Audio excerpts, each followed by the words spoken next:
Dhe cila ka qenë themi qëllimi i këtij takimi dhe bisedës që kemi zhvilluar? Po, qëndrimi tonë në Beograd si Basi Islame për Preshevën e Drejtë të Bjanoc, patëm një takim me shqiptarët të cilët jetojnë në Beograd, në xhamin Baraklit të Beogradit. Nuk është interesant takosh shqiptar në Shqipëri apo në Kosovë, por takosh shqiptar në Beogradit është një privilegj i madh. Ne vajtëm një takim me shqiptarë të cilët ishin nga Maqedonia, Shkupi, Kostivari, nga Kosova, Peja, Shtimja dhe disa qytete tjera. U mundu ti gjejmë problemet me të cilët ata po ballafaqohen. E që një ndër problemet kryesor ata e kërkuan prej neve ishte të realizojnë një program shqip në radion e Basisë Islame të Serbisë.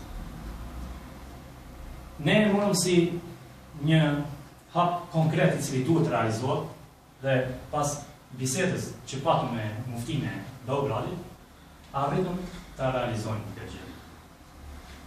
Dile filloi nga ato qaste dhe nqizimi i parë i një ligjërate shqip, të cilën e mbajti muftiu i Luginës, Nejmedin Efendisha Saqipi.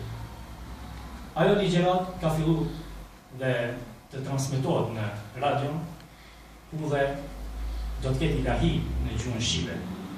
Imagjinoni si do të jetë për shqiptarët e Beogradit që gjatë muajit Ramazan në iftare apo syfyr të ndëgjojnë shqip. Kur e dim se në Beograd ka filluar të bëhet një asimilim i madh i shqiptarëve. Sepse ata kanë filluar edhe të slavizohen. Sepse vetëm feja islame po i mban ata thonë që janë shqiptarë. Gjuhën e kanë marrë, gjuhën serbe. Vetëm islami po i dallon prej tyre si shqiptarë, si muslimanë. Për neve ka qenë nder shumë i madh.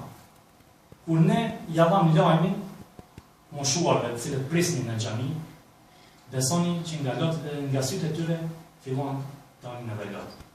E për neve si Basi Islame është një nder dhe kënaqësi shumë e madhe që arritëm ta realizojmë një gjë të tillë. Përpos kësaj, në gjatë vitit në vijim, në kalendarin i cili do të realizohet nga Basia Islame e Beogradit, do të ketë kalendar në gjuhën shqipe. Do të ketë kalendar ku do të ketë shkrim në gjuhën shqipe. Imagjinoni në mes Beogradit, në shtëpitë e shqiptarëve, ketë kalendar Basisë Islame në gjuhën shqipe. Me të vërtetë, për neve është një kënaqësi shumë e madhe që arritëm si Basi Islame të realizojnë këtë gjë. E që pleq moshuarit me cilët ne u takuam aty, e thanë me një gojë që politikanët e Shqipërisë, Kosovës, po edhe të Luginës, ata i kanë harruar. Besoni që shumica prej tyre thonë është takimi i parë me një delegacion shqiptar që takohemi ne në mes të Beogradit. Shumë shpejt pritet të mbahen edhe zgjedhjet në Bashkinë Islame të Serbisë. Çfarë do të jetë roli juaj dhe Bashkisë Islame për Preshevën në këtë proces zgjedhor? Po në riasetin e Basisë Islame, si organi më i lartë shtetëror islam në Serbi, do të ketë zgjedhje për Reis Ulema dhe zëvendës Reis Ulema.